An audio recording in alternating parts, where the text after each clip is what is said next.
Bab 1201. Berkat utusan kota luar, Jonathan telah mengkonfirmasi pelarian tersebut sebagai Hayden. Oleh karena itu, Jonathan secara naluriah percaya bahwa Yosua adalah orang yang ditangkap dan dibebaskan dari kultivasinya. Nenek moyang pria itu berasal dari dunia kecil ini. Terlepas dari siapa mereka, Jonathan sangat yakin bahwa Yosua adalah kunci untuk meninggalkan tempat ini. Karena itulah yang terjadi, tidak ada pilihan lain. Jonathan harus menyelamatkan Yosua. Mendengar pertanyaan Jonathan, Frank menoleh ke arah desa. Mereka sudah pergi. Para utusan Yanopolis melakukan perjalanan dengan menggunakan binatang iblis. Kalian tidak akan bisa mengejar mereka. Selain itu, Yanopolis telah menemukan 5 orang luar dan menangkap 4 di antaranya. Mereka telah mengeluarkan keputusan yang relevan dan mengumumkan hadiahnya. Semua utusan kota luar sedang menuju ke setiap desa. Hutan belantara adalah kesempatan terakhirmu. Bunuh saja aku dan pergilah. Para prefek lainnya sudah menuju ke arah sini. Kebingungan melintas di mata Jonathan saat dia menatap Frank, yang kesakitan. Mengapa terdengar seperti Anda tidak ingin kami orang luar mati? Frank menatap Jonathan dan meregangkan bibirnya untuk membentuk senyuman yang samar namun menyedihkan. Aku benar-benar ingin tahu bagaimana kalian melewati padang gurun untuk sampai ke sini. Kami tidak datang dari padang gurun. Dari apa yang kami lihat, ini adalah padang gurun yang sebenarnya, kata Jonathan dengan tenang. Ada orang di sini, Seboxia memberitahu dengan jelas. Melihat Frank, Jonathan bertanya, di mana kota luar? Cincin penyimpanan saya memiliki peta, tapi sebaiknya kamu tidak pergi ke kota luar. Itu benar-benar neraka. Tidak ada yang bisa keluar dari sana selain para utusan. Sebelum Frank sempat menyelesaikannya, Jonathan sudah berbalik dan melompat ke serigala hijau di dekatnya. Binatang-binatang iblis yang dijinakkan oleh manusia itu seperti benda-benda ajaib. Selama seseorang menemukan cara untuk mengendalikan mereka, mereka mudah dimanipulasi. Para pembudidaya dari dunia luar memiliki kemampuan mereka ditekan di dunia kecil ini. Oleh karena itu, melakukan perjalanan ratusan atau bahkan ribuan mil dengan berjalan kaki akan melelahkan. Sebagai contoh, jarak dari desa gunung ke desa hulu hanya 300 mil, namun Jonathan membutuhkan waktu hampir 5 kali lipat dari waktu yang dibutuhkannya di dunia luar untuk pergi dari satu titik ke titik lainnya. Terima kasih, kata Jonathan kepada Frank sebelum menggunakan Zamrud untuk mendorong serigala itu berlari ke depan. Kau sudah berjanji. Kau berjanji untuk membiarkanku. Sesuatu berkilauan di udara, dan pada detik berikutnya, kepala Frank terpaku di tanah. Beberapa saat kemudian, 4 serigala tiba di pintu masuk desa hulu. Kelompok itu benar-benar terkejut ketika mereka melihat bekas-bekas pertempuran. Seorang tetua melompat dari serigalanya dan mendekati Frank. Bagaimana keadaannya? Kepala suku yang memimpin bertanya dengan dingin, hanya mendapat gelengan kepala dari pria tua itu, yang telah menegakkan tubuhnya. Menatap 3 mayat di tanah, pria kekar yang memimpin mengambil sebuah zamrud dan meremukannya di tangannya. Pasti ada seseorang yang menyaksikan ini. Cari tahu siapa mereka. Aku ingin tahu apa yang sebenarnya terjadi di sini. Mengerti. Dengan itu, 3 prefek di belakang pemimpin pergi untuk melaksanakan perintah. Sementara itu, pria berotot itu berbalik dan menatap pegunungan di luar desa. Orang luar, mungkinkah legenda itu benar? Jonathan, yang sedang melewati pegunungan, tersesat. Frank tidak diragukan lagi telah mengumumkan bahwa ia memiliki sebuah peta sebelum meninggal, tetapi yang mengejutkan Jonathan, peta tersebut adalah lukisan abstrak yang ada di desa Upriver. Sambil duduk di atas serigala, Jonathan memutar peta itu dengan tidak sabar dengan harapan menemukan semacam tengara. Sayangnya, dia tidak menemukan apapun dari peta tersebut.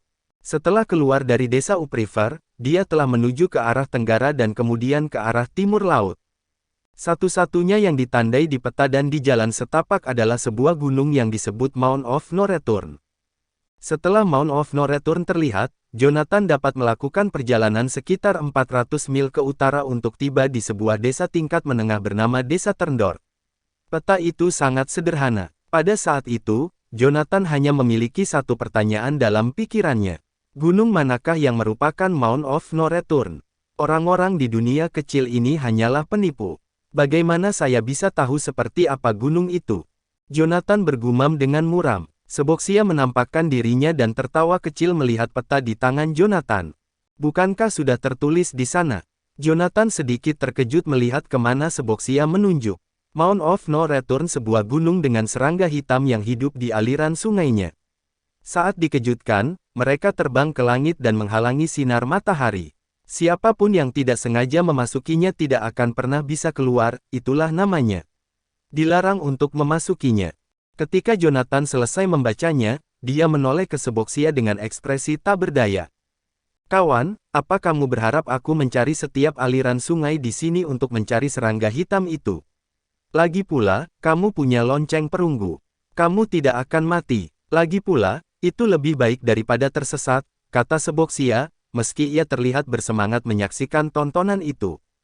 Jonathan mencibir, kamu terbuat dari energi spiritual dan tidak memiliki tubuh fisik untuk menjadi santapan binatang buas di sana. Saya pikir kamu lebih cocok untuk menjelajahi pegunungan. Keduanya bertengkar sementara Jonathan mendesak serigala itu untuk maju. Beberapa menit kemudian, serigala hijau itu berhenti di sebuah punggung bukit sebelum mundur dengan hati-hati. Apa yang terjadi? Merasakan perilaku serigala yang tidak biasa, Jonathan melambaikan lencana zamrudnya dengan bingung. Itu adalah lencana untuk memanipulasi hewan roh. Tidak peduli apapun yang Jonathan lakukan untuk membuat serigala itu bergerak, serigala itu tidak akan maju selangkah pun. Ia hanya terus mundur. Bahkan, hewan roh itu menggeram dalam-dalam sambil terus menundukkan kepalanya. Dilihat dari perilakunya, serigala itu pasti sudah melarikan diri jika Jonathan tidak terus mendesaknya maju dengan lencana. Merasakan ketakutan serigala hijau itu, Jonathan mendongak dan menatap ke kejauhan. Sekawanan burung yang tidak diketahui jenisnya, naik dari pegunungan di depan dan menuju ke langit. Setelah itu, sesosok tubuh mendaki punggung bukit dan bergegas ke arah Jonathan. Pada saat yang sama, gumpalan kabut hitam bergoyang tertiup angin, tetapi tidak ikut terangkat. Sebaliknya, mereka mengikuti puncak gunung dan melayang menuruni lereng bukit. Apa-apaan ini? Jonathan perlahan-lahan mengangkat peta dan membaca catatan di Mount of No Return. Itu bukan sekadar kabut hitam. Itu adalah segerombolan serangga. Seboxia, kita menemukan Mount of No Return. Desis Jonathan lirih. Detik berikutnya, dia meletakkan lonceng perunggu di atas kepalanya dan menuangkan energi rohnya ke dalam lencana hewan roh.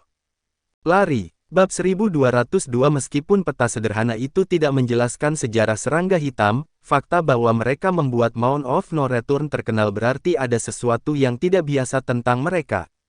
Sementara itu, serigala hijau yang ditunggangi Jonathan yang ketakutan berlari ke kejauhan. Sementara itu, sosok di belakangnya melesat. Sialan, tunggu sampai aku menemukan cara untuk menghadapi kalian. Aku akan membunuh kalian semua. Mengikuti serangkaian umpatan, sesosok tubuh berlari melewati Jonathan. Stellario. Jonathan tercengang saat mengetahui siapa orang itu. Setelah melihat lebih dekat, dia menyadari bahwa pendatang baru itu adalah orang yang menarik serangga-serangga itu. Tidak pernah terpikir oleh Jonathan bahwa orang itu adalah Stellario dari keluarga Mallory. Sekali lagi, itu masuk akal. Bagaimanapun juga, keluarga Mallory di Yorkland adalah ahli dalam memanipulasi serangga dan parasit. Sangat masuk akal jika Jonathan bertemu dengan seseorang dari keluarga tersebut di sini. Yang mengejutkan Jonathan bukanlah kehadiran Stellario, melainkan kecepatan Stellario. Meskipun Jonathan tidak pernah bertarung dengan Stellario di dunia luar, Stellario diberi gelar kultivator terbaik di alam ilahi karena suatu alasan. Dunia kecil telah sangat membatasi kemampuan Jonathan, membuatnya lebih lambat dari serigala hijau. Namun Stellario, yang berlari dengan kedua kakinya sendiri, tidak hanya berhasil mengejar Jonathan tetapi juga meninggalkannya. Teknik apa yang digunakan pria ini? Ini sangat konyol. Setelah berlari di depan Jonathan, Stellario berbalik dan mengejek, "Hah. Jadi, kamu yang lamban. Bukankah kamu sudah kejam sebelum masuk? Lihatlah dirimu sekarang. Tidak bisa melakukan itu lagi, ya. Kamu akan mati." Stellario melambat dan menjaga jarak 10 meter di samping Jonathan, sambil tertawa. Tawa palsu pria itu membuat Jonathan bingung. "Aku berkata, Stellario, bukankah keluargamu ahli dalam memelihara parasit? Tidak ada serangga di seluruh Yorkland, bahkan di dunia ini, yang tidak bisa kalian kendalikan. Ada apa denganmu hari ini? Apa kalian tidak malu dikejar-kejar serangga-serangga ini? Segera setelah itu, Stellario melompat dan berteriak, biar kutunjukkan sesuatu. Sambil mempertahankan posisinya di udara, dia mengulurkan tangan kanannya, memperlihatkan tombak hitam yang ditusukkannya ke arah Jonathan. Persetan denganmu. Jonathan menginjak serigala hijau itu dan melontarkan dirinya ke udara. Dengan semburan darah, tombak hitam itu menebas punggung serigala hijau. Untuk serigala yang panjangnya lebih dari 10 meter, luka yang panjangnya hampir 1 kaki itu tidak berarti apa-apa. Saat Jonathan kembali ke punggung serigala itu lagi, suara seboksia terdengar sayup-sayup. Serigala itu tidak bisa bertahan lebih lama lagi. Lari. Seboksia berada di dalam tubuh Jonathan. Meskipun seboksia mungkin memiliki niat yang tidak diketahui terhadap Jonathan, keduanya saling bergantung. Seboksia tidak akan pernah berbohong dalam situasi hidup dan mati. Selain itu, setelah menghabiskan waktu yang lama dengan seboksia, Jonathan semakin mempercayai seboksia. Itulah sebabnya Jonathan melompat lagi tanpa ragu-ragu ketika mendengar peringatan seboksia. Sang mantan kemudian mendarat di gunung dan menerjang maju. Sementara itu, serigala hijau di belakangnya berubah menjadi bayangan saat melesat melewatinya. Seboksia berbohong padaku. Ada sedikit keraguan di mata Jonathan saat ia menatap serigala yang tidak terluka itu. Namun, pada saat berikutnya, serigala yang melompat ke udara itu melolong dan menghantam pohon tua di depan. Jonathan merasakan hawa dingin menjalar di tulang punggungnya saat dia berlari melewati serigala hijau itu. Luka di punggung hewan roh itu benar-benar hitam, dan serangga hitam yang tampak seperti nyamuk beterbangan dari hidungnya. Itu adalah tombak. Stellario meracuni serigala itu. Tombak itu adalah satu-satunya benda yang mengikat Stellario pada situasi tersebut. Keluarga Mallory memiliki banyak sekali trik yang tidak akan pernah bisa diketahui oleh siapapun. Saya harus lebih berhati-hati terhadap Stellario. Sementara Jonathan berlari sekuat tenaga, seboksia, yang bersembunyi di dalam peti mati, hanya bisa berkata, kamu tidak bisa berlari lebih cepat dari serangga-serangga hitam itu. Hanya ada 2 pilihan sekarang. Kamu bisa mengeluarkan teknik untuk masuk ke dalam tanah atau membiarkan aku memberikan sumber kehidupanku sehingga kamu bisa menggunakan kemampuanmu tanpa mengalami kerugian. Saran yang diberikan seboksia sangat jujur. Dalam keadaan normal, Jonathan pasti akan memilih untuk menyelam ke dalam tanah untuk berlindung dari serangga. Namun, Jonathan tersesat, dan seluruh Yanopolis atau bahkan seluruh dunia kecil tampaknya menentang orang luar. Satu-satunya cara untuk menemukan jalan keluar adalah dengan menemukan Yosua atau memasuki jantung Yanopolis. Semua itu membutuhkan kemampuan yang sesuai. Meskipun kantor Asura adalah musuh dari 8 keluarga terhormat dan orang-orang Remdik seperti Ivanov di dunia luar, mereka semua didorong oleh kepentingan yang sama di dunia kecil. Orang luar perlu bekerja sama. Seboksia, pinjamkan aku kekuatan hidup, dan aku ingin kau membantuku menangkap Stellario jika memungkinkan. Oke, seboksia cukup cerdik untuk mengetahui apa yang dipikirkan Jonathan tanpa perlu Jonathan menjelaskan semuanya. Dalam sekejap, Jonathan merasakan rasa dingin di perutnya. Dengan menggunakan penglihatan batinnya, dia melihat tutup peti mati di ladang eliksirnya sedikit terbuka. Aliran tenaga kehidupan setipis rambut tumpah dari peti mati dan masuk ke dalam ladang eliksirnya sebelum didistribusikan ke seluruh tubuhnya. Segera setelah dia menerima kekuatan hidup, kecepatannya meningkat. Setiap kali kakinya mendarat di tanah, kabut darah akan meledak di bawah kakinya. Itu adalah konsekuensi dari mendorong tubuh hingga batasnya. Jika itu adalah orang biasa, mereka akan mati setelah beberapa langkah, dan telapak kaki mereka akan berubah menjadi bubur. Berkat kekuatan hidup seboksia, Jonathan tidak perlu khawatir dengan konsekuensi tersebut. Setiap kali dia mengangkat kakinya, kekuatan hidup itu akan menyembuhkan lukanya. Meninggalkan jejak-jejak kaki yang berdarah, Jonathan menerjang maju. Teruslah berlari, Stellario. Aku akan menghajarmu sampai mati. Ketika Stellario sedang berlari, ia mendengar tawa gila yang datang dari belakangnya. Bingung, Stellario berbalik dan menemukan Jonathan, yang awalnya berada jauh di belakangnya, kurang dari 30 meter. Apa-apaan ini? Apakah Anda meminum semacam pil atau semacamnya? Bagaimana kamu bisa berlari secepat itu? Itu terlalu gila. Bab 1203. Pernah ada sebuah eksperimen pemikiran yang jahat di mana seseorang dan temannya bertemu dengan seekor beruang di hutan. Namun, mereka hanya memiliki sebatang tongkat di tangan mereka. Apa yang harus mereka lakukan untuk bertahan hidup? Jawaban yang tepat adalah mereka harus menggunakan tongkat kayu tersebut untuk mematahkan kaki temannya sehingga mereka dapat melarikan diri dengan selamat. Itulah yang dipikirkan Stellario setelah dia dikejar oleh serangga. Itulah sebabnya dia memutuskan untuk menyuntikkan parasit ke serigala hijau Jonathan. Sebagai seorang kultivator yang kuat, Jonathan memiliki banyak teknik. Bahkan jika dia terjebak oleh serangga hitam, dia tidak akan langsung mati. Semakin lama Stellario dapat mengulur waktu Jonathan, semakin banyak waktu yang dia miliki untuk melarikan diri. Dia adalah seseorang yang akan mengkhianati temannya untuk bertahan hidup. Anehnya, serigala hijau di bawah Jonathan hanya untuk hiasan. Tanpa serigala itu, Jonathan mampu bergerak lebih cepat. Stellario menggunakan satu tangan untuk mengisyaratkan sebuah teknik sebelum menyapukan tangannya ke tas penyimpanannya.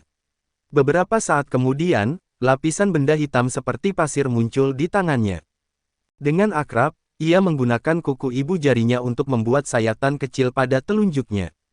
Kemudian, ia melambaikan tangannya, mencampur darah yang ia peras dengan benda hitam itu sebelum melemparkannya ke belakang. Di udara, zat hitam seperti pasir itu mengerumuni darah dan menyerapnya. Karena makanan dari energi spiritual, zat tersebut berubah menjadi nyamuk dan terbang ke arah Jonathan. Mengapa dia berpikir ini akan berhasil? Jonathan menabrak awan nyamuk sementara perisai roh emas dari lonceng perunggu menghancurkan mereka sampai mati. Namun, pada saat nyamuk-nyamuk itu mati, bau busuk menyengat hidung Jonathan. Bau itu begitu mengerikan sehingga membuat Jonathan muntah dan hampir kehilangan keseimbangan. Kekuatan hidup Seboxia sedikit bergetar dalam tubuhnya sebelum kejernihan kembali ke pikiran Jonathan. Teknik Stellario terlalu menjijikkan. Saat Jonathan mengikuti Stellario dari belakang, dia memanifestasikan indera spiritualnya di dalam medan eliksirnya. Tidak perlu menahan diri untuk menggunakan kekuatan hidupmu, Seboxia. Aku punya firasat sebuah perang akan segera pecah di dunia kecil ini. Ketika saat itu tiba, aku akan memenuhi keinginanmu dan membunuh. Kau pegang kata-kataku. Ketika dia mengatakan itu, bentuk energi spiritual Seboxia bermanifestasi sekali lagi. Ingatlah janjimu, kata Seboxia sebelum melompat puluhan meter jauhnya. Saya pikir nasib kita saling terkait, Tuan Mallory. Bagaimana kalau kita duduk dan berbicara tentang prinsip dan kultivasi? Karena Seboxia sudah berada dalam bentuk energi spiritual, tubuhnya bukanlah tubuh fisik. Oleh karena itu, dia tidak mengeluarkan suara saat bergerak. Ketika Seboxia tiba-tiba muncul di samping Stellario, Stellario terkejut, seolah-olah dia melihat hantu. Tanpa menunggu lebih lama, Stellario langsung melompat ke samping. Tolong tunggu sebentar, Tuan Mallory. Seboxia mengulurkan tangan kanannya. Manik-manik spiritual di pergelangan tangannya berkilauan dengan cahaya keemasan sebelum terbang ke arah Stellario. Manik-manik itu mengembang di udara dan menyelimuti bagian atas kepala Stellario. Pergi. Stellario menunjuk ke arah Seboxia dengan tangan kanannya. Sebuah bayangan samar berwarna hijau melesat dari lengan bajunya, langsung menggigit leher Seboxia. Namun, itu hanya menyebabkan riak pada tubuh spiritual Seboxia. Sementara itu, ularnya yang terlatih dengan cermat melewati tubuh Seboxia dengan mudah. Kamu bukan manusia. Saat itulah Stellario menyadari bahwa Seboxia tidak memiliki tubuh fisik. Namun, pada saat itu, semuanya sudah terlambat. Ikat. Seboxia mengarahkan jarinya ke arah Stellario. Manik-manik spiritual dengan cepat mengecil dan mengikat lengan Stellario. Sebelum Stellario bisa melakukan apapun, benang-benang kekuatan kehidupan menembus kulitnya dan mencapai meridiannya, menyegel semuanya. Bahkan medan eliksirnya disegel oleh kekuatan hidup, yang mencegahnya menggunakan kekuatan lagi. Dengan ketakutan, Stellario menatap Seboxia. Pada saat itu, dia telah benar-benar kehilangan tingkat kultivasinya. Kamu berhutang padaku. Seboxia memanggil kembali manik spiritualnya dan menendang Stellario ke arah Jonathan. Sambil menyeringai, Jonathan menggendong Stellario seolah-olah Stellario adalah anak ayam. Jangan khawatir, aku pasti akan mengisi kembali kekuatan hidupmu. Tubuh Seboxia lenyap, dan indera spiritualnya kembali ke peti mati raksasa di ladang eliksir Jonathan sekali lagi. Sementara itu, Jonathan menatap Stellario dengan dingin. Aku ingin melihatmu mencoba melarikan diri dariku lagi. Meskipun kita seharusnya bekerja sama di dunia yang kecil ini, kamu tidak mau bekerja sama dan malah menabur perselisihan. 8 keluarga terhormat benar-benar mengerikan. Stellario mengambil belati seukuran telapak tangan dari pinggangnya dan mengayunkannya ke arah leher Jonathan tanpa ragu-ragu. Sebuah bola energi spiritual muncul dan mencengkeram pergelangan tangannya seperti tangan raksasa yang tak terlihat. Setelah melirik belati pendek yang hanya berjarak beberapa sentimeter dari lehernya, Jonathan memelototi Stellario. Meskipun kau sudah lemah, kau masih mencoba membunuhku. Tidak bisakah kau berhenti? Dia menyambar belati itu dan melihatnya sekilas. Belati berwarna hitam. Aku ingin tahu terbuat dari bahan apa. Meskipun hanya sebesar telapak tanganku, beratnya sekitar 20 kg. Cukup berat. Saya dapat melihat serangkaian simbol di dekat gagangnya, tetapi saya tidak tahu apa artinya. Belati ini cukup bagus. Sangat cocok untuk memotong buah-buahan. Saat Jonathan menyeringai, dia menyimpan belati itu di dalam cincin penyimpanannya. Perkelahian tetaplah perkelahian. Kamu sudah melewati batas dengan mencuri senjataku. Seru Stellario. Mendengar itu, Jonathan menamparkan kepala Stellario. Kenapa kamu berteriak? Jika Anda melakukannya lagi, saya akan menutup mulut Anda. Aku akan melakukannya, kau tahu. Aku tidak percaya padamu. Aku tantang kau untuk melepaskanku dan bertarung denganku. Apakah Anda pikir saya tidak akan? Sebelum Stellario dapat menyelesaikan kalimatnya, mulut dan hidungnya ditutup rapat oleh pita yang tak terlihat. Pita itu tercipta dari energi spiritual Jonathan. Karena Anda adalah seorang kultivator alam dewa, Anda dapat menahan napas untuk sementara waktu. Jangan mengeluarkan suara apapun. Kamu tidak akan mati. Saat Jonathan berbicara, dia menggunakan energi spiritual untuk membalikkan Stellario. Apakah kamu melihat awan serangga di sana? Dia menunjuk ke puncak gunung di depan mereka. Awan serangga hitam mengalir menuruni gunung seperti air bah. Saya tidak akan bertele-tele lagi. Mari kita bahas kolaborasi di antara kita. Ini sangat sederhana, sungguh. Kita akan membentuk aliansi sementara di dunia kecil ini sampai kita pergi. Jika kau setuju, aku akan melepaskanmu sekarang. Tidak apa-apa jika tidak. Lagi pula, keluargamu menghususkan diri pada serangga. Aku akan menyerahkannya padamu untuk menghadapi lautan serangga. Aku percaya padamu. Sambil berbicara, Jonathan menepuk pundak Stellario 2 kali dengan lembut. Energi spiritual yang mengikat Stellario langsung menghilang. Setelah meregangkan sedikit anggota tubuhnya, Stellario menggeram pada Jonathan. Kau bajingan, tidak mungkin kita bisa melarikan diri saat ini. Kita akan mati bersama. Bab 1204. Saat Stellario berbicara, dia melihat Jonathan tenggelam ke dalam tanah. Matanya membelalak sambil menatap kakinya. Anda tahu bagaimana cara melakukan pelarian duniawi? Sedikit, jawab Jonathan sambil terus turun ke bumi. Saya rasa serangga-serangga itu tidak tahu bagaimana melakukan ini. Stellario menatap Jonathan, yang tenggelam ke dalam tanah dengan ekspresi polos. Jika Anda tahu cara melakukannya, mengapa Anda kembali dan mengganggu saya? Sebagai jawaban, Jonathan mengangkat bahu. Masih ada beberapa ratus meter sebelum mereka tiba. Daripada membuang-buang waktu untuk mengeluh, lebih baik kamu mulai berlari. Stellario mengalihkan perhatiannya ke awan serangga yang semakin mendekat. Kegelisahan di matanya perlahan-lahan mereda. Saya terbuka dengan ide untuk berkolaborasi, tetapi Anda harus mengembalikan pisau saya terlebih dahulu, pinta Stellario sambil mengulurkan tangannya ke arah Jonathan. Pisau itu bukanlah benda ajaib, melainkan sesuatu yang telah diwariskan dalam keluarga Mallory selama 1000 tahun. Pedang itu adalah simbol kepala keluarga Mallory. Stellario tidak akan bisa menjelaskan dirinya jika ia kembali ke keluarga Mallory tanpa belati yang dicuri Jonathan darinya. Jika seseorang mengetahui kesalahannya, hal itu akan merugikannya, terutama karena dia adalah calon kepala keluarga Mallory. Dari sudut pandangnya, permintaannya tidak keterlaluan. Oleh karena itu, ia yakin Jonathan akan mengembalikan belati itu kepadanya. Namun, dia meremehkan taktik Jonathan. Anda tidak memiliki hak untuk bernegosiasi dengan saya. Karena kamu tidak mau bekerja sama dengan saya, kamu akan mati di sini. Jonathan kemudian menenggelamkan diri ke dalam tanah tanpa ragu-ragu. Hah, jangan paksakan, Jonathan. Aku adalah seorang pembudidaya alam dewa. Aku lebih penting daripada belati yang tidak berguna. Hei, keluarlah. Jika kamu tidak menyelamatkanku, aku benar-benar akan mati. Stellario menginjak-injak tanah, mencoba memanggil Jonathan. Namun, dia tidak menerima respons dari tanah yang kokoh. Saat dia melirik ke arah awan serangga yang berjarak puluhan meter, dia mengertakkan gigi. Baiklah, aku berjanji akan menjadi bawahanmu sampai kita meninggalkan dunia kecil ini. Kemudian, dia menanamkan pantatnya di tempatnya berdiri. Hanya itu yang bisa saya katakan. Terserah Anda untuk memutuskan apakah Anda akan menyelamatkan saya atau tidak. Dia perlahan-lahan memejamkan matanya saat dia melihat sekumpulan serangga bergegas ke arahnya. Dengungan serangga-serangga hitam itu semakin lama semakin keras, sehingga membuat Stellario merinding. Saat serangga-serangga itu hendak menyerang Stellario, tanah di bawahnya tiba-tiba runtuh. Apa? Stellario segera membelalakkan matanya pada cahaya yang menyusut di atas kepalanya.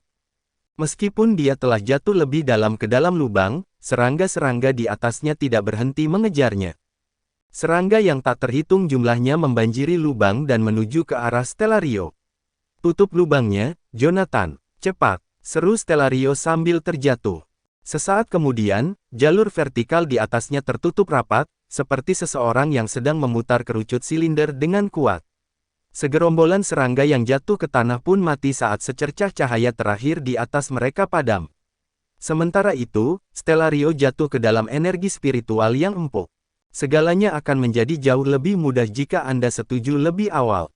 Saat Jonathan berbicara, dia memancarkan cahaya yang kuat ke wajah Stellario dalam kegelapan. Stellario mengangkat tangannya, melindungi matanya dari cahaya tersebut. Setelah terbiasa, dia menurunkan tangannya. Sambil duduk di samping, dia menatap lubang bundar selebar 1 meter. Aku sudah menerima kondisimu. Bukankah seharusnya kamu memanggil orang itu keluar dan menghapus batasan yang diberikan padaku? Lagi pula, aku tidak bisa melakukan sesuatu yang berguna seperti ini. Sesaat kemudian, gelombang energi spiritual berdenyut di samping Jonathan. Sosok Seboksia perlahan-lahan muncul. Siapa sangka keluarga Mallory memelihara serangga dengan tubuh mereka. Sungguh unik. Ekspresi Stellario sedikit membeku saat mendengar itu, meskipun dia tetap diam. Bagi seorang kultivator untuk muncul dalam bentuk energi spiritual, tingkat kultivasi mereka setidaknya harus berada di alam ilahi.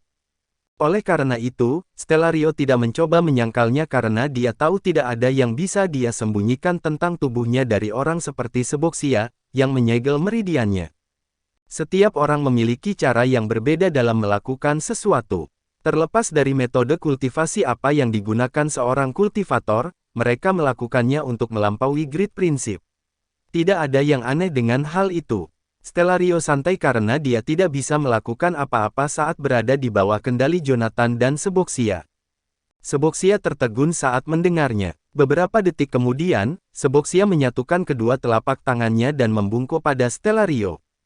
Terima kasih telah memberikan pencerahan kepada saya, Tuan Mallory. Baik Jonathan maupun Stellario bingung dengan reaksi Seboksia. Mencerahkan Anda, apa yang saya ajarkan? Tanya Stellario. Ya, apa yang Anda pelajari darinya? Jonathan bertanya-tanya. Sambil menyeringai, Seboksia diam-diam mengangkat tangannya dan melepaskan pengekangan pada tubuh Stellario. Ketika Stellario merasakan energi spiritual mengalir kembali ke dalam tubuhnya, dia berdiri. Jonathan mundur selangkah, menekan separuh tubuhnya ke dinding tanah, siap untuk melarikan diri kapan saja. Selain itu, dinding halus ruang bawah tanah telah berubah menjadi paku yang tak terhitung jumlahnya. Paku-paku itu, tentu saja, ditujukan kepada Stellario, yang akan melangkah maju. Stellario tetap terpaku di tempat, mengamati paku-paku yang hampir menusuk kulitnya. Kemudian, dia melirik Jonathan dengan mengejek. Untuk berpikir Asura seperti pengecut. Ini cukup lucu, sungguh. Tenang, aku hanya ingin belatiku kembali. Mendengar itu, Jonathan beringsut keluar dari dinding tanah dan melemparkan belati itu ke arah kaki Stellario. Pengecut, cibir Jonathan. Selama 3 tahun terakhir, saya telah menerima tidak kurang dari 100 kali percobaan pembunuhan. Dan juga, kau adalah seorang ahli parasit. Bodoh sekali kalau aku tidak meningkatkan kewaspadaan di sekitarmu. Stellario mengambil belati itu dan menggosoknya. Karena kau ingin bekerja sama denganku, kepercayaan adalah hal yang paling mendasar, aku tidak bisa mempercayaimu, sela Jonathan. Lagi pula, saya rasa Anda tidak berjanji untuk bekerja sama dengan saya sebelumnya. Aku ingat kau bilang kau akan menjadi bawahanku sampai kita meninggalkan dunia kecil ini. Mendengar itu, Stellario mencibir, kamu tidak bisa bersantai di sekitarku selama aku masih bisa menggunakan energi spiritual. Namun, tanpa energi spiritualku, aku tidak berguna bagimu. Aku ingin tahu, bagaimana kamu berencana untuk memanfaatkanku. Jonathan menoleh ke Seboxia. Kamu benar, aku tak bisa memanfaatkanmu, tapi dia bisa. Parasit yang kau pelihara dalam tubuhmu adalah kartu as dan kelemahan terbesarmu, Stellario. Cobalah dan lihat apakah kamu masih bisa memanfaatkan parasit itu. Ekspresi Stellario membeku saat mendengarnya. Kemudian, dia menyelidiki tubuhnya dengan indera spiritualnya. Beberapa saat kemudian, keringat membasahi kepalanya. Bagaimana kamu melakukan ini? Bab 1205. Membesarkan parasit dengan tubuh sendiri adalah rahasia yang dijaga dengan baik oleh keluarga Mallory. Bahkan dalam keluarga Mallory, hanya beberapa anggota inti yang bisa mempelajarinya. Seorang kultivator yang mempraktikkan seni membesarkan parasit dengan tubuh sendiri harus memulainya ketika mereka masih muda. Mereka harus mengonsumsi makanan bergizi dalam jumlah besar untuk mendapatkan vitalitas yang kuat. Kemudian, mereka akan memilih jenis parasit. Saat parasit dalam tahap berkembang biak, parasit akan dimasukkan ke dalam tubuh pembudidaya. Parasit tersebut kemudian akan berkembang biak dan tumbuh dengan mengonsumsi vitalitas pembudidaya. Ketika proses ini berlanjut selama lebih dari 1 dekade, kultivator perlu melakukan 2 hal. Pertama, mereka perlu membuat perisai roh di dalam tubuh mereka untuk membungkus parasit. Jika tidak, jika parasit itu bocor keluar, mereka akan melahap daging kultivator. Biasanya, parasit yang diambil oleh anggota keluarga Mallory sangat beracun. Jika tidak akan ada yang mau mengambil risiko memelihara parasit di dalam tubuh mereka dan menjadikannya sebagai kartu as. Bahkan jika mereka memiliki obatnya, mereka mungkin akan mati bahkan sebelum mereka dapat menelannya begitu parasit tersebut lepas dari kendali mereka. Banyak orang yang mati seperti itu dalam keluarga Mallory. Namun, hal itu tidak menghentikan keturunan mereka untuk mengembangkan seni gelap tersebut. Di mata keluarga Mallory, hanya seseorang yang memiliki keberanian untuk mengambil risiko tersebut yang merupakan pejuang sejati yang layak dihormati. Jika mereka berhasil mengendalikan parasit, mereka harus melakukan hal kedua, yaitu menekan parasit. Ratu parasit yang terkubur di dalam tubuh pembudidaya akan terus bereproduksi selama ia masih memiliki makanan. Oleh karena itu, pembudidaya harus memindahkan telur-telur tersebut ke setiap bagian tubuh mereka dengan menggunakan tenaga mereka. Pada saat yang sama, mereka harus menelan sejumlah besar tanaman obat untuk menekan pertumbuhan telur-telur tersebut.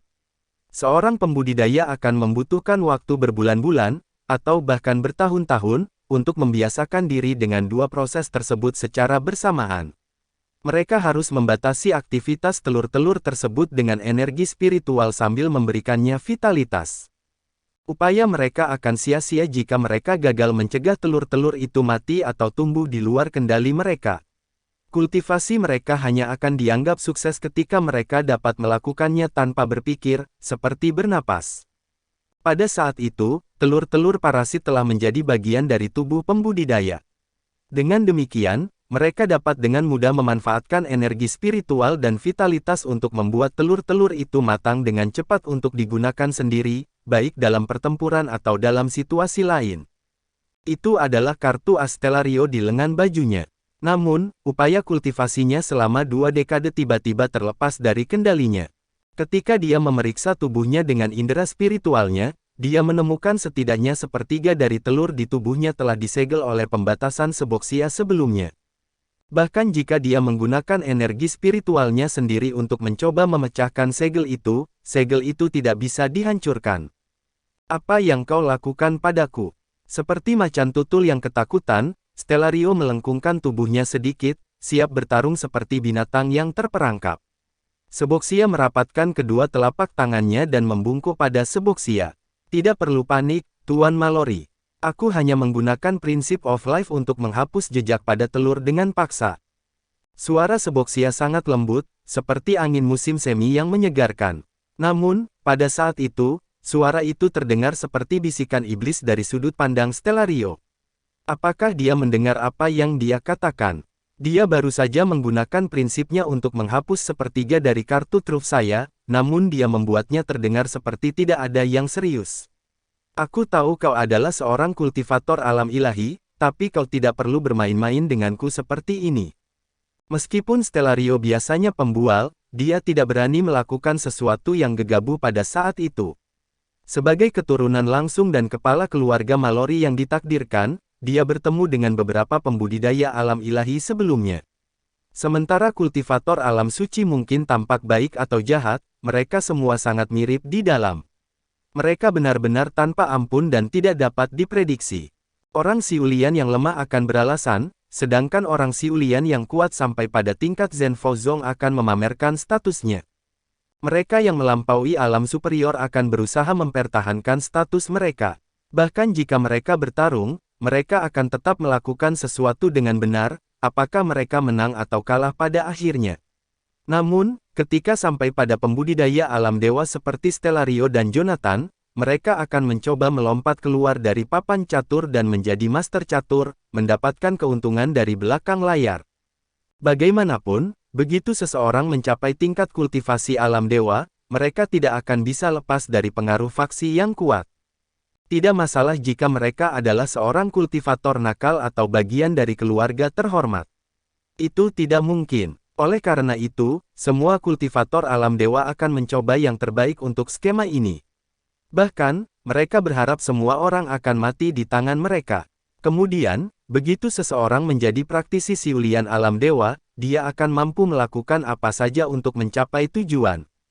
Pembudidaya alam ilahi sangat kuat, terutama karena mereka dapat menggunakan prinsip dengan mudah. Namun, itu juga berarti mereka akan dengan mudah terseret ke dalam kekacauan yang berbeda. Oleh karena itu, mereka akan menahan diri untuk tidak menyerang kecuali jika diperlukan.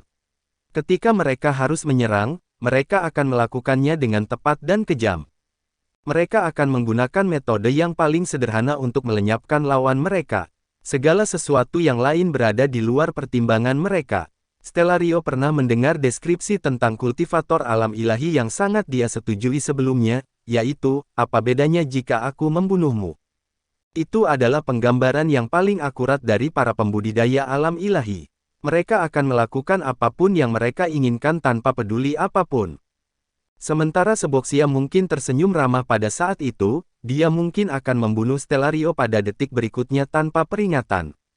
Keheningan yang menakutkan menyelimuti gua bawah tanah. Belasan detik kemudian, Stellario berbicara dengan hati-hati. Jadi, maksudmu kau bisa menghapus level kultivasiku kapanpun kau mau? Ya, semacam itu. Seboxia menunjuk ke arah Stellario. Tiba-tiba, benang-benang cairan merah melayang keluar dari pori-pori di lengan Stellario. Di bawah kendali Seboxia, benang-benang merah itu menyatu menjadi setetes darah dan melayang di atas telapak tangannya. Dia tidak melakukan apapun sementara darah itu dengan cepat mengering. Sedetik kemudian, beberapa serangga yang sangat kecil muncul dan mengepakkan sayapnya. Pada saat itu, Stellario menahan napas dan mengepalkan tinjunya dalam diam. Saya pikir Seboxia hanya menyegel telur parasit di tubuh saya, tapi sepertinya dia juga bisa memanipulasinya. Jika memang begitu, ketika jalan pikirannya berakhir di sana, dia membayangkan sebuah adegan mengerikan. Dalam adegan itu, hampir sepertiga dari telur-telur di dalam dirinya lepas dari kendalinya dan merangkak keluar dari tubuhnya. Bayangan itu saja sudah cukup membuatnya merinding. Namun, Seboxia belum berhenti. Sebuah lampu hijau menyala di hadapannya. Tiba-tiba, serangga yang beterbangan di tangannya membesar dengan cepat. Dalam sekejap mata, mereka tumbuh menjadi lebah seukuran telapak tangan. Apa-apaan ini? Jonathan menatap lebah-lebah besar yang berdengung di depannya. Untuk sesaat, dia tidak tahu harus berkata apa. Apa yang tersembunyi di dalam tubuhmu, Bung? Bab 1206. Saya membutuhkan setidaknya 3 menit untuk menumbuhkan lebah ini hingga dewasa. Seperti ayam jantan yang kalah, Stellario menekan punggungnya ke dinding tanah dan meluncur ke tanah. Meski begitu, saya akan kehilangan banyak tenaga. Namun, Anda dapat menyelesaikan proses itu secara instan dengan jentikan jari Anda. Sewaktu ia berbicara, ia mengeluarkan sebungkus rokok dari tempat penyimpanannya. Kemudian, dia menyalakan satu batang dan memegangnya di antara kedua bibirnya. Dia menarik napas dalam-dalam sebelum mengepulkan asapnya. Katakan padaku apa yang kau ingin aku lakukan. Aku menyerah. Cara terbaik untuk menghancurkan tekad seseorang adalah dengan mengalahkan mereka pada kemampuan terbaiknya. Pada saat itu, Stellario benar-benar dikalahkan. Melihat tujuannya telah tercapai, Seboxia melambaikan tangannya, mengubah keempat lebah itu menjadi kepulan darah. Sementara itu, Jonathan mendekati Stellario. Tidak perlu merasa tertekan, teman baikku. Bagaimanapun, Seboxia adalah seorang pembudidaya alam ilahi. Wajar jika dia melakukan sesuatu yang tidak bisa dilakukan orang normal. Kami tidak punya alasan tersembunyi untuk menangkapmu. Hanya saja dunia kecil ini terlalu berbahaya. Mendengar itu, Stellario melambaikan tangannya. Jangan begitu, Jonathan. Katakan apa yang Anda inginkan dari saya atau apa yang Anda ingin saya lakukan. Metode tongkat dan wortel Anda tidak berhasil pada saya. Melihat betapa kuyu Stellario, Jonathan menoleh ke arah Seboxia dengan pasrah. Saya merasa Seboxia adalah seorang ahli psikologi. Dia selalu berhasil menemukan apa yang paling dipedulikan orang dan kemudian menghancurkannya menjadi beberapa bagian. Jujur saja, aku sedikit khawatir dengan Stellario. Jika cornya dihancurkan oleh Seboxia juga, aku akan mendapat masalah. Berjongkok di samping Stellario, Jonathan meletakkan peta yang dia peroleh di tanah dan menunjuk ke tengah. Saya ingin memasuki Yanopolis, jadi saya membutuhkan bantuan seseorang dari 8 keluarga terhormat. Semakin banyak orang yang saya rekrut dari keluarga-keluarga tersebut, semakin baik hasilnya bagi saya. Ketika Stellario melihat Jonathan tidak bercanda, dia mengalihkan pandangannya ke peta. Yanopolis, maksudmu ada sebuah kota di dunia kecil ini? Jonathan tercengang mendengarnya. Apa kamu mau bilang kalau kamu tidak pernah bertemu dengan penduduk setempat di sini? Penduduk setempat, ada orang di sini. Stellario adalah pewaris keluarga Mallory dan seorang jenius dalam budidaya. Namun, dia baru berusia 24 tahun. Jika dia langsung terjun ke masyarakat, dia akan menjadi setara dengan lulusan baru dari universitas, siap menghadapi dunia. Ketika dia mengetahui ada penduduk setempat di sekitarnya, dia lupa apa yang membuatnya tertekan. Ia kemudian menegakkan punggungnya dan berjongkok di samping Jonathan. Ceritakan apa yang kamu lihat, John. Jonathan merasa geli saat melihat keingintahuan seperti anak kecil di wajah Stellario. Saya yakin orang ini memang bodoh.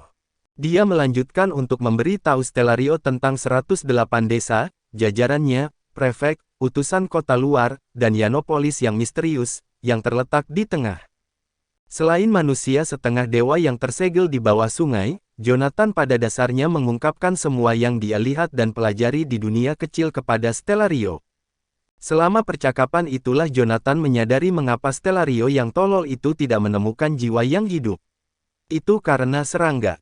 Sebagai seorang pembudidaya parasit, Stellario memiliki keingintahuan yang besar tentang serangga. Keluarga Mallory adalah keluarga besar. Dengan demikian, mereka mampu menyediakan lingkungan budidaya yang sangat baik bagi Stellario. Dengan demikian, pada dasarnya dia telah bermain dengan semua serangga beracun yang ada di bumi. Oleh karena itu, ketika dia memasuki dunia kecil, seolah-olah dia telah menemukan benua baru. Banyak orang memasuki dunia kecil untuk mencuri harta karun yang tersembunyi di dalamnya. Bagi Stellario, begitu dia melihat serangga di dunia kecil, dia segera membuang perburuan harta karun ke belakang pikirannya.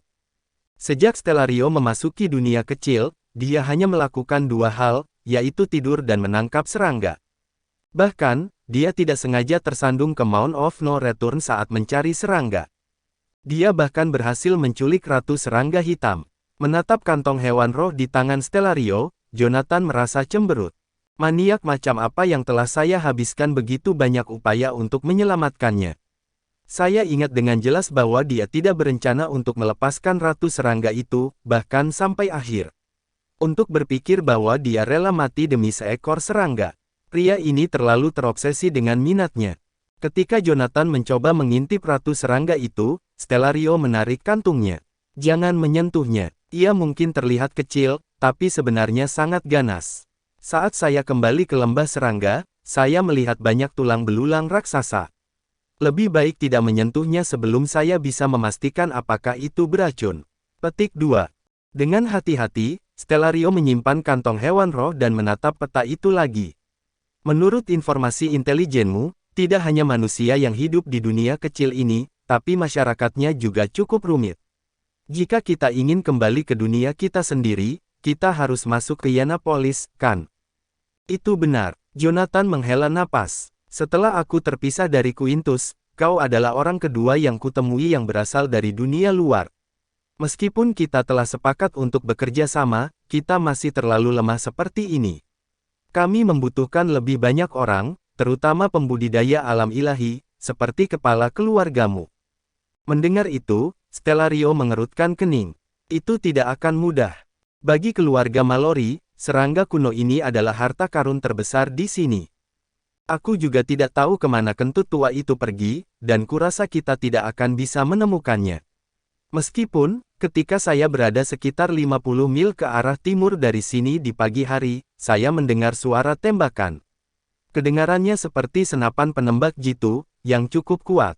Namun, saya sibuk menangkap serangga, jadi saya tidak memperhatikannya. Setelah mendengar apa yang Anda ceritakan, saya rasa itu mirip dengan gaya bertarung Hayden. 50 mil. Jonathan buru-buru melirik ke arah tanda di peta, yang terletak di sebelah tenggara desa Upriver. Pada dasarnya cocok dengan deskripsi yang diberikan oleh kepala desa. Kenapa kamu tidak mengatakannya lebih awal? Segera, dia menyimpan peta yang ada di pergelangan tangan Stellario. Saat dia mengaktifkan teknik ekstraksi elemen, tanah di sekitarnya bergerak seolah-olah itu adalah air. Stellario membelalakkan matanya sebagai tanggapan. Bagaimana kau melakukan ini, John? Kau harus mengajari aku kemampuan ini lain kali. Tentu, jika kau bersedia mengajariku metode kultivasi rahasia keluargamu, kata Jonathan. Bab 1207. Jonathan akhirnya merasa percaya diri setelah mengendalikan Stellario.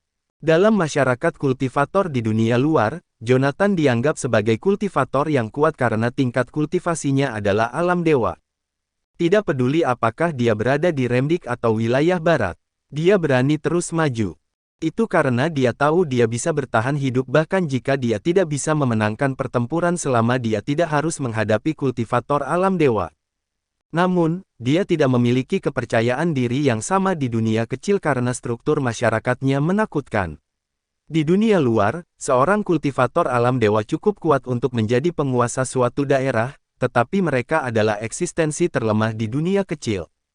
Bahkan pembudidaya alam dewa tidak dianggap berharga karena mereka umum di dunia kecil.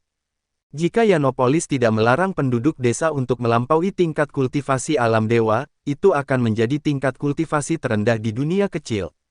Untuk beberapa alasan, Jonathan tiba-tiba teringat deskripsi lingkungan kultivasi kuno dalam teknik naga suci kuno. Pembudidaya alam ilahi ada di mana-mana, dan pembudidaya alam dewa kurang berguna daripada anjing. Setiap kali saya membaca bagian seperti itu, saya pikir orang yang menulis buku itu melebih-lebihkan.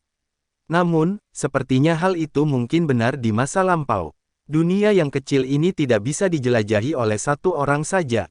Bahkan pembudidaya seperti Seboxia dan Quintus harus berhati-hati saat bergerak di sekitar sini.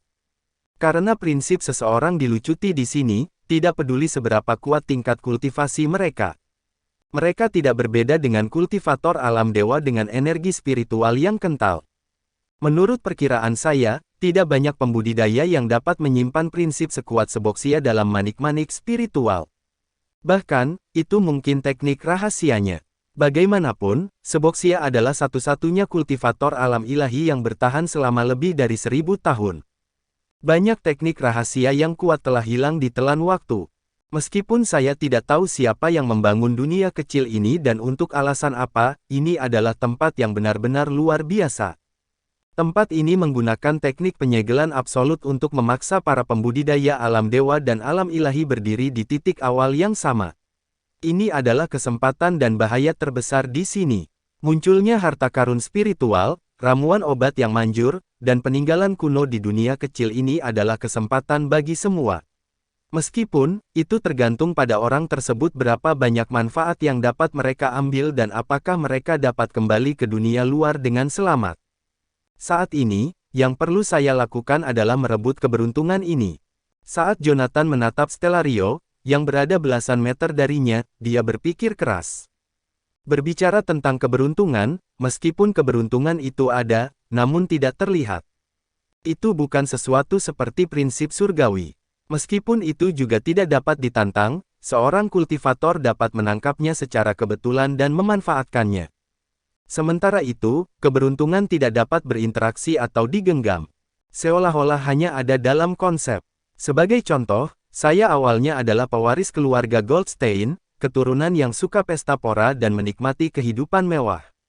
Namun, karena berbagai alasan, saya diusir dari Yellowview dan menjadi menantu keluarga Smith. Kemudian, karena tidak tahan dengan penghinaan itu, saya bergabung dengan tentara dan memperoleh teknik naga suci kuno secara tidak sengaja. Dalam waktu kurang dari 4 tahun, saya menjadi penguasa kantor Asura. Tentu saja, saya juga bekerja keras, tetapi tampaknya keberuntungan selalu ada di sisi saya. Seolah-olah setiap langkah yang saya ambil membantu saya mencapai langkah berikutnya hingga saya mencapai posisi saya sekarang. Bukan hanya saya. Wilbur, Joshua, dan Hayden semuanya menjadi kultivator yang kuat karena keberuntungan. Bahkan pewaris inti dari 8 keluarga terhormat mewarisi kekuatan yang dimiliki keluarga mereka sejak mereka lahir. Meskipun keberuntungan itu misterius dan tidak terlihat, namun tidak mungkin untuk diabaikan. Saya tidak dapat menemukan jalan keluar dari situasi saya di dunia kecil ini. Itulah mengapa saya harus melakukan yang terbaik untuk mengumpulkan sebanyak mungkin orang dari dunia luar dan meminjam keberuntungan mereka untuk melarikan diri. Saya rasa Joshua mungkin adalah orang yang paling beruntung dari dunia luar di sini. Namun, saya tidak tahu di mana dia berada. Kurasa aku harus menyelamatkan Hayden terlebih dahulu. Aku harus melarikan diri dari tempat ini. Alisnya berkerut rapat saat sorot matanya berubah menjadi suram. Sejak aku memasuki dunia kecil ini, aku bisa merasakan corku runtuh karena tempat ini berada di luar prinsip dan memiliki energi spiritual yang kental. Meskipun begitu, tingkat kultivasiku yang mengalami kemunduran terus diperbaiki. Bahkan, mungkin sedikit membaik. Jika saya bisa beristirahat di sini tanpa khawatir selama setengah tahun, saya pikir saya bisa mencapai fase lanjutan dari alam dewa tanpa perlu menelan pil spiritual apapun. Energi spiritual di sini saja sudah cukup untuk membantuku mencapai tingkat kultivasi itu. Saat ini, saya berada di fase tengah alam dewa. Oleh karena itu, saya dapat melakukan perlawanan yang baik terhadap kultivator alam dewa manapun. Setelah saya mencapai fase lanjutan, saya yakin saya bisa mengalahkan siapapun yang kurang kuat dari kultivator alam dewa.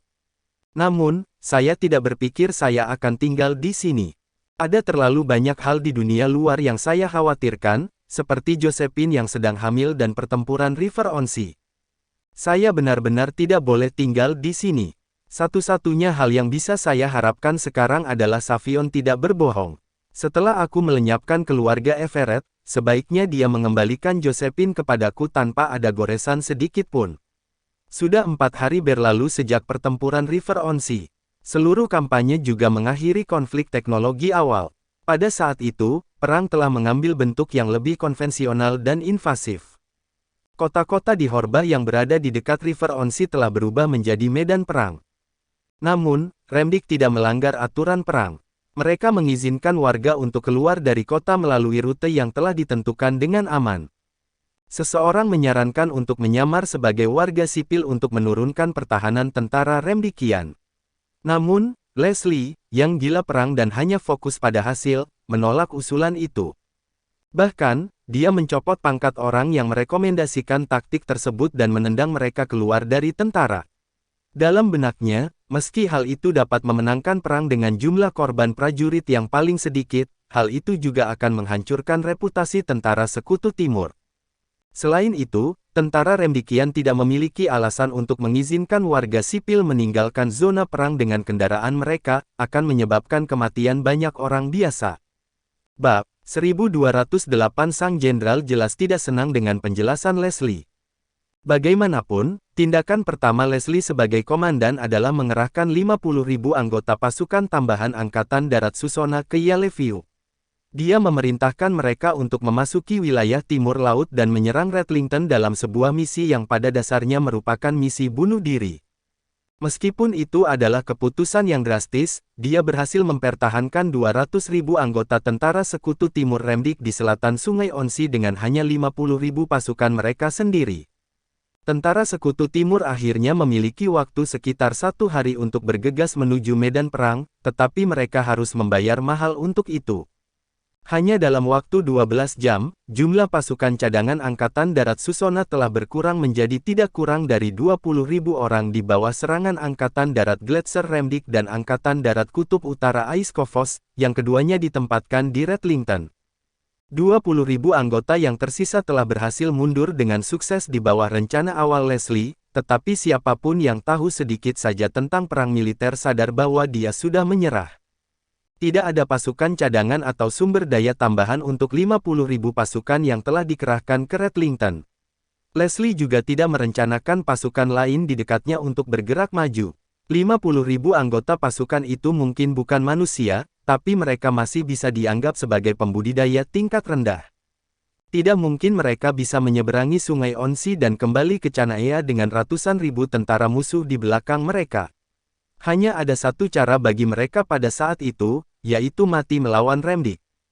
Itu adalah tahap kedua dari rencana Leslie untuk menggunakan 20.000 anggota yang tersisa dan terus menyerang Redlington.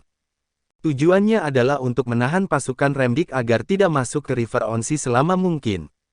Begitu saja, 50.000 orang telah dikirim ke kematian mereka, dan itu hanya membutuhkan beberapa perintah.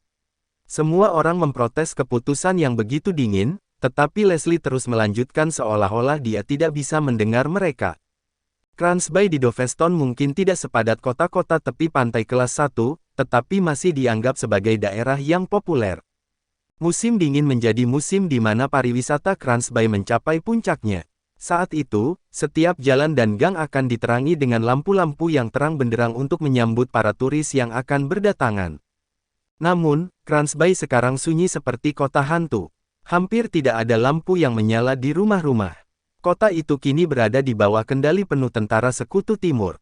Leslie sedang memimpin diskusi dengan timnya di sebuah bunker bawah tanah di bagian utara Cransby. Mereka sedang melihat model 3D kota sambil mendiskusikan strategi pertempuran. Tiba-tiba, kilatan petir berwarna biru mulai muncul di pintu besi yang berat di ruang strategi. "Lindungi komandan!" teriak seseorang dengan khawatir. Sejumlah orang berkerumun di depan Leslie dan mulai melindunginya saat mereka mundur. Boom! Pintu besi itu jatuh ke tanah dengan suara keras. Seorang kultivator bertelanjang dada dengan aliran listrik yang berderak di kulitnya berdiri di tengah koridor. "Kane telah tiba." "Kane, berhenti sekarang juga!" Terence dan Zachary berteriak. Pertempuran di River Onsi terbukti mencakup banyak wilayah. Mereka berhasil menduduki perbatasan dari timur laut ke barat Laut Horbah. Dibandingkan dengan Remdik, yang memiliki banyak pembudidaya yang mereka miliki, kantor Asura terbukti agak terbatas dalam aspek itu, terutama dalam hal pembudidaya Grandmaster Realm. Zachary dan 2 orang kultivator lainnya telah dikirim ke lokasi yang paling penting. Setelah berita tentang 50.000 anggota dari pasukan Susona yang dijebloskan ke Redlington menyebar di antara mereka yang memimpin tentara Sekutu Timur, Kane sudah gatal untuk membalas dendam pada Leslie. Namun, karena mereka berada dalam tahap yang sangat penting dalam pertempuran yang mereka hadapi, Kane berhasil menahan amarahnya. Dia memerintah sepanjang malam sebelum akhirnya menyerahkan pasukan kepada komandan kedua dan kembali ke Cranby. Baik Terence maupun Zachary sudah dapat memprediksi reaksi Kane ketika mereka mendengar tentang pasukan Susona. Mereka bergegas ke Cransby untuk menghentikannya begitu mereka selesai dengan tugas masing-masing. Namun, mereka sedikit terlambat. Pada saat mereka sampai di Cransby, Kane sudah mendobrak pintu. Terence dan Zachary benar-benar ketakutan. Jika terjadi sesuatu pada Leslie, konsekuensinya akan sangat besar.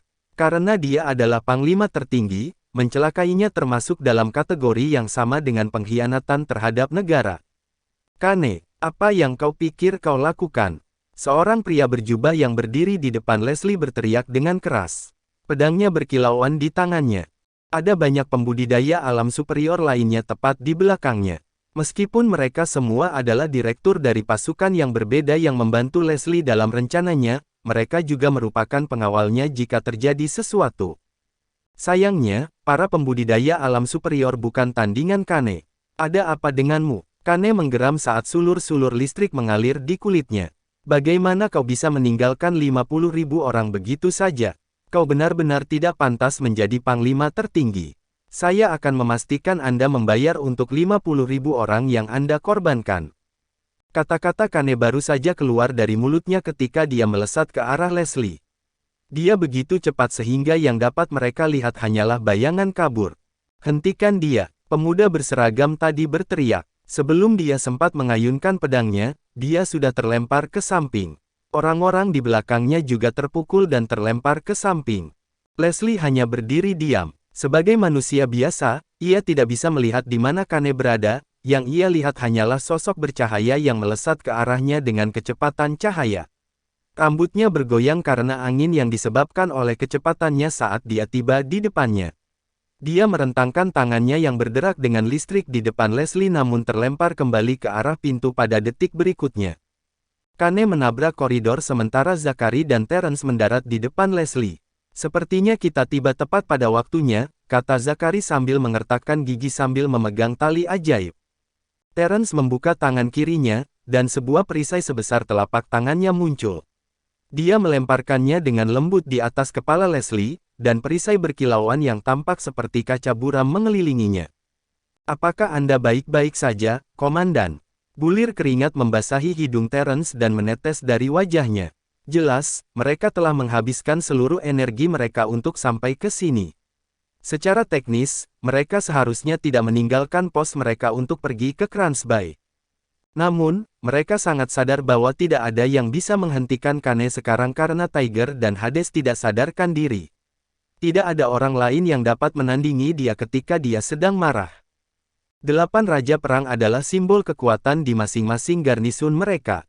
Ketika 50.000 pasukan pendukung dikirim ke Redlington dalam misi bunuh diri mereka, hal itu mempengaruhi semua garnisun. Jika Kane masih gagal mengendalikan amarahnya dan menyulut api, maka pasukan Susona mungkin akan benar-benar dalam masalah. Jika itu terjadi, maka Kane harus mati. Bab 1209, Kane. Hentikan. Zachary menarik tali ajaibnya sambil memerintahkan Kane untuk berhenti dengan kasar. Terence telah mengeluarkan sebuah galah panjang yang sepertinya terbuat dari bahan yang menyerupai emas dan kayu. Sikapnya menunjukkan bahwa dia siap bertempur setiap saat, namun wajahnya menunjukkan ketidakberdayaannya pada situasi tersebut. Kane, jangan mempersulit kami. Anda mengkhianati atasan Anda sekarang. Untungnya, dia tidak terluka. Jika dia terluka, kamu tidak akan pernah bisa menyesalinya. Terence tidak banyak bicara, namun ia masih berhasil memberikan jalan keluar yang mudah bagi Kane. Jika Kane tenang dan meminta maaf kepada Leslie, dia bisa dengan mudah menjelaskan bagaimana dia telah bertindak tanpa berpikir panjang. Kemudian, Terence dan Zachary akan meminta maaf atas nama Kane, tidak peduli betapa menyedihkannya hal itu. Meskipun Kane telah melakukan pelanggaran serius, mereka bertiga masih menjadi satu-satunya yang bisa mengendalikan garnisun masing-masing di tengah pertempuran River On-Sea. Mereka semua tahu betapa Leslie sangat peduli untuk berada di atas angin. Dengan pengetahuan tersebut, mereka berasumsi bahwa dia tidak akan mengambil risiko kehilangan Kane untuk waktu yang lama. Dengan demikian, dia secara teknis aman sampai pertempuran berakhir. Terence dan Zachary telah berhasil menemukan solusi bersama dalam perjalanan ke bunker. Di satu sisi, mereka memaksa Leslie untuk menyerahkan otonominya dalam masalah ini. Bahkan jika Leslie mengetahui niat mereka, yang bisa dia lakukan hanyalah membiarkan Kane bebas. Namun, meskipun mereka telah berhasil menebak reaksi Leslie, mereka gagal memperhitungkan seberapa besar kemarahan Kane. 50.000 tentara telah dilemparkan ke Remdik dan pada dasarnya ditinggalkan begitu saja. Mereka semua mungkin akan ditemukan tewas di salah satu gunung besar di utara Sungai On-Sea. 50.000 nyawa segar yang dibuang begitu saja sudah cukup untuk menyalakan sumbu Kane. Jadi bagaimana jika dia atasanku? Aku akan membunuhnya hari ini juga jika itu adalah hal terakhir yang kulakukan. Kane meraung. Energi spiritualnya sedang dalam keadaan berlebihan, dan tekanan dari energi itu menyebabkan semua bola lampu meledak. Sulur-sulur listrik berwarna biru samar mulai menyebar keluar dengan Kane berada di tengah-tengahnya. Sial, Kane berteriak sebelum masuk ke ruang rapat sekali lagi. Dia tidak lagi terlihat marah seperti sebelumnya. Sebaliknya, tatapan dingin dan tajam telah menggantikan kemarahan yang berapi-api sebelumnya. Terence dan Zachary terkejut. Mereka akhirnya menyadari bahwa Kane memang berniat membunuh Leslie. Saya telah menjadi anggota kantor Asura selama 2 tahun 7 bulan. Selama memimpin garnisun Angkatan Darat Susona, saya telah menjaga Merania, Husfield, dan Yaleviu tanpa ada satupun prajurit yang mengendur. Namun, satu kalimat darimu telah membuat 50.000 orang dari mereka mati. Kau tidak akan lolos dari ini. Kane mendekati mereka dengan perlahan. Bahkan sebelum dia mencapai mereka, Zachary dan Terence sudah dapat merasakan sensasi menyengat yang diselingi dengan tusukan-tusukan kecil yang tiba-tiba membuat mereka mati rasa. Kane, mundur! Zachary berseru sambil mengambil alat pengikisnya dari dalam kotak penyimpanannya. Tuan Goldstein adalah orang yang memilih Leslie sebagai komandan. Jika Anda membunuhnya, Anda secara langsung melawannya. Terence bahkan lebih tegas lagi. Dia mengayunkan galah di tangannya, dan sebuah simbol yang jelas muncul di lantai. Begitu kalian melangkahi simbol ini, saya tidak akan menahan diri. Zachary dan Terence siap untuk melawan Kane. Tiba-tiba, Leslie berbicara dari belakang mereka. Apa yang Anda inginkan sebagai imbalan dari 50.000 tentara itu? Tanyanya perlahan. Aku ingin nyawamu ditukar dengan nyawa mereka, dia meludahinya dengan geraman jahat. Detik berikutnya, penampakan Kane menjadi seberkas cahaya yang menyerbu ke arah Leslie. Lindungi dia. Terence menggonggong sambil menusukkan tongkatnya ke depan dengan suara siulan yang keras. Terence, Raja Perang Kardinal, Kane, Raja Petir, dan Andi telah terbukti menjadi aset yang tak tergantikan.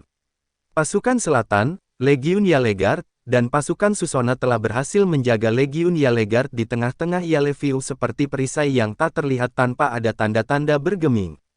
Mereka bertiga dikenal sebagai yang paling dekat dalam hal persahabatan di antara 8 Raja Perang.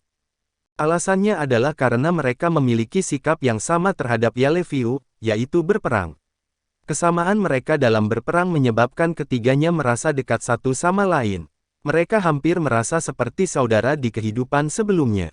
Tidak ada yang menyangka bahwa suatu hari Terence akan melawan Kane. Boom! Kane melakukan salto ke belakang dan mendarat dengan mulus di atas kakinya dengan bunyi gedebuk yang keras. Terence menggelengkan kepalanya dengan lembut. Kamu sudah kelewatan kali ini, Kane. Kemarahanmu telah menguasai dirimu. Jika kamu meminta maaf sekarang, saya yakin komandan tidak akan menyalahkanmu. Bahkan di saat genting seperti itu, Terence masih berusaha menyelamatkan Kane. Namun, Kane sudah kehilangan akal sehatnya dalam kemarahannya. Dia hanya menatap Terence dengan dingin.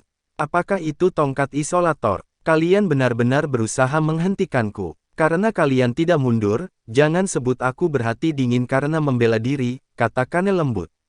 Dua bola energi listrik yang mencolok terbentuk di antara kedua telapak tangannya. Dia melemparkannya ke arah Terence dan Zachary tanpa pikir panjang. Terence membanting tongkat yang dipegangnya, menyebabkan kedua bola itu meledak. Cahaya yang menyilaukan dan sengatan listrik yang kuat menyebabkan semua orang kehilangan kendali atas indera mereka. Dua dentuman keras menggema di seluruh ruangan saat Terence dan Zachary terhempas ke dinding.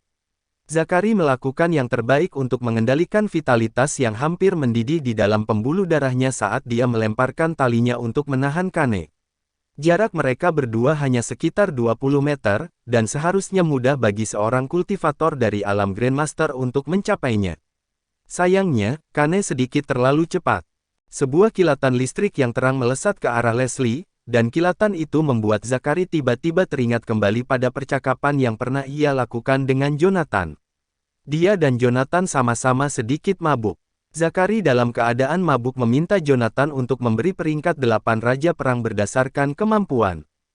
Untuk alasan yang jelas, Karl berada di posisi pertama. Lagi pula, dia adalah satu-satunya Raja Perang yang telah mencapai alam dewa.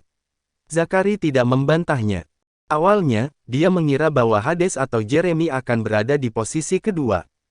Namun, Jonathan menyebut nama Kane sambil tertawa kecil.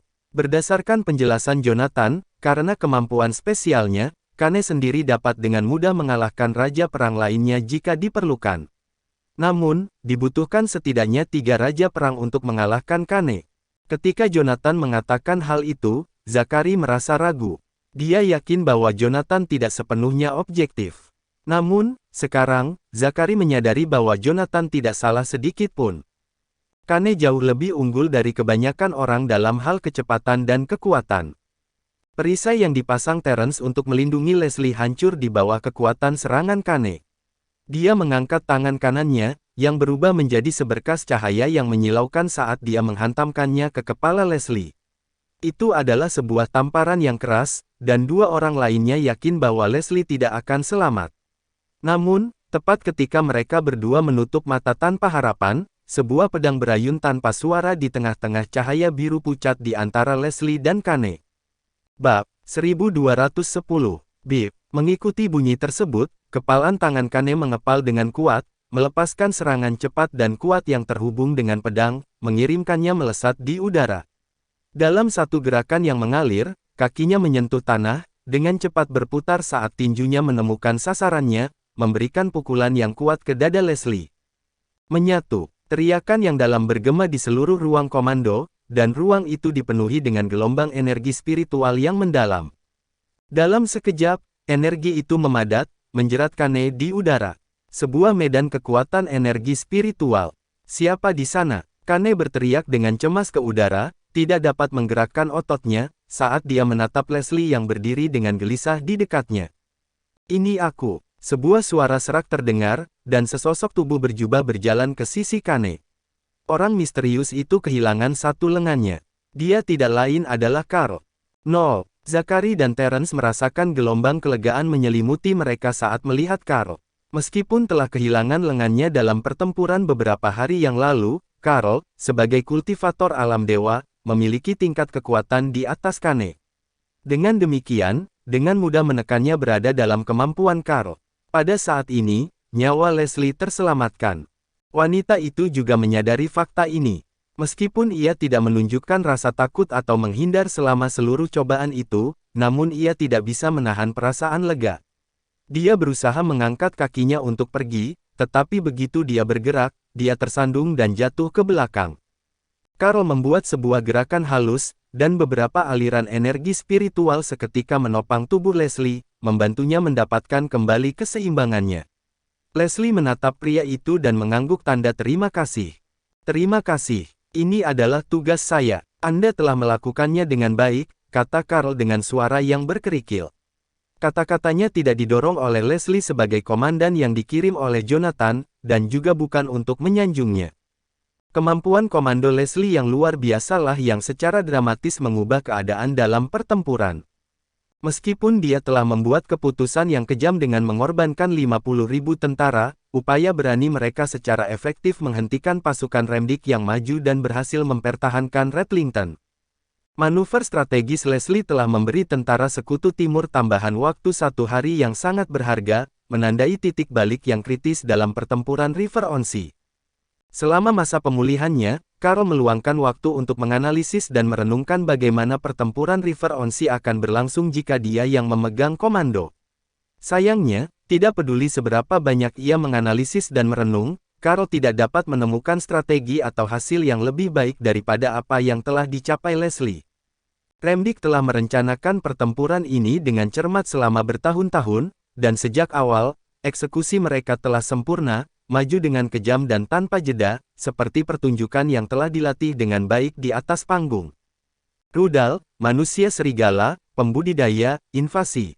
Setiap aspek operasi mereka telah diatur dengan efisiensi dan presisi, yang memungkinkan mereka untuk mempertahankan dominasi penuh di medan perang. Di sisi lain, di Canaya, Carl memiliki perasaan yang kuat tentang perang yang akan datang dan mengambil langkah-langkah proaktif dengan memulai pembangunan benteng pertahanan dan mengerahkan jaring pencegat senjata untuk Angkatan Darat Timur setahun sebelumnya. 4,5 bulan yang lalu, Jonathan mengambil langkah tambahan dengan membuat perjanjian 6 bulan dengan Ivanov, yang memantapkan jalannya perang dan terus memperkuat pasukan di Doveston. Namun, mengingat skala pertempuran yang melibatkan lebih dari 2 juta tentara dari kedua belah pihak, persiapan ini masih terasa terburu-buru. Sejak awal, Remdik telah menarik senar dan memimpin kantor Asura. Namun, ketika 50.000 tentara Angkatan Darat Susona menyusup ke wilayah kekuasaan Remdik, hal itu mengacaukan rencana yang telah disusun dengan cermat.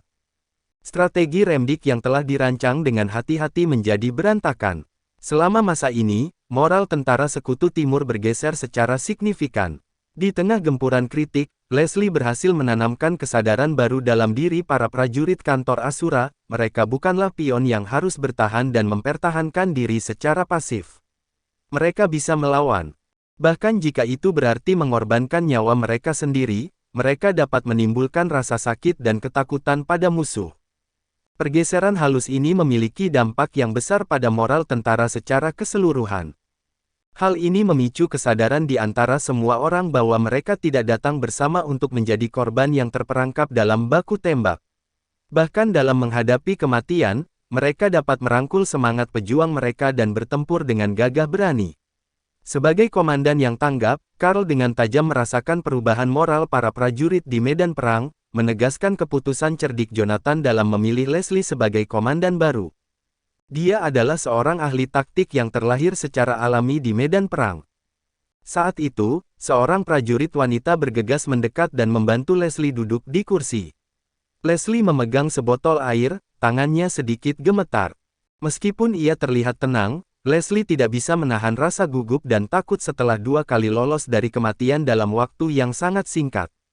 Karl memusatkan pandangannya pada Kane dan mengulurkan tangan kanannya, melengkungkan jari-jarinya menjadi bentuk seperti cakar.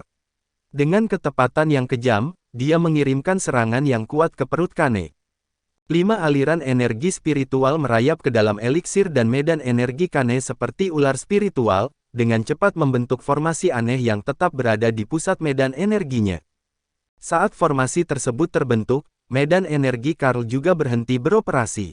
Formasi ini akan menekan tingkat kultivasi Anda untuk sementara waktu. Secara alami akan menghilang dalam waktu kurang lebih 3 hari, Karl menjelaskan. Namun, jika Anda secara paksa menggunakan energi spiritual sebelum formasi tersebut menghilang, itu akan melumpuhkan medan energi Anda secara permanen, seperti menambahkan air ke dalam minyak yang sedang mendidih. Setelah penjelasannya selesai, Karl melambaikan tangannya dengan santai, menghilangkan pengekangan energi spiritual yang telah menahan Kane. Namun, yang mengejutkan semua orang yang hadir, begitu Kane terbebas dari pengekangannya, dia langsung menerjang ke arah Leslie. Dor! Dengan hentakan yang kuat, kaki Karl menghantam pipi Kane, menyebabkan tanah beton yang kokoh itu retak. Tatapan Karl dipenuhi dengan rasa dingin sedingin es yang membuat bulu kuduk merinding. Kamu meminta kematian. Jika Karl tidak dengan cepat menahan Kane sekali lagi, segel di dalam diri Kane akan meledak, mengakibatkan kelangsungan hidup yang tidak pasti bagi Leslie dan akhir yang tak terelakkan bagi Kane. Terjepit oleh tekanan spiritual yang sangat besar, Kane memelototi dengan tajam ke arah Leslie, yang berdiri hanya beberapa langkah jauhnya. Baiklah, aku mengerti bahwa pasukan khusus kegelapan adalah organisasi independen, organisasi yang hanya setia pada Mer Goldstein. Zero, kau punya 2 pilihan, membunuhku sekarang atau menahanku. Tapi jika kau membebaskanku, aku bersumpah akan bertarung sampai mati untuk memastikan kematian wanita itu. Kane menyatakan dengan tekad yang tak tergoyahkan, matanya membara dengan campuran kebencian dan tekad. Tanpa daya, para penonton hanya bisa menyaksikan Kane semakin menjadi-jadi, pikirannya dikuasai oleh tekad tanpa henti untuk membalas dendam. Tidak ada yang tahu bagaimana cara membujuknya untuk mencegahnya dari jalan yang merusak. Beban dari 50.000 nyawa rekan-rekannya membuat siapapun tidak mungkin untuk tetap tenang. Panglima tertinggi, Zakari menatap Leslie, berniat untuk menjadi perantara atas nama Kane, tetapi kata-katanya gagal di hadapan keadaan Kane saat ini. Mata Karl tertuju pada Leslie saat jari-jarinya menari dengan gerakan cepat. Sebagai tanggapan, pedang itu, yang bersarang di dinding di kejauhan, dengan patuh melepaskan diri dan melayang di udara, mendarat dengan aman di tangan Karl yang sedang menunggu. Sambil menekan pedang ke leher Kane, dia berbicara dengan tenang.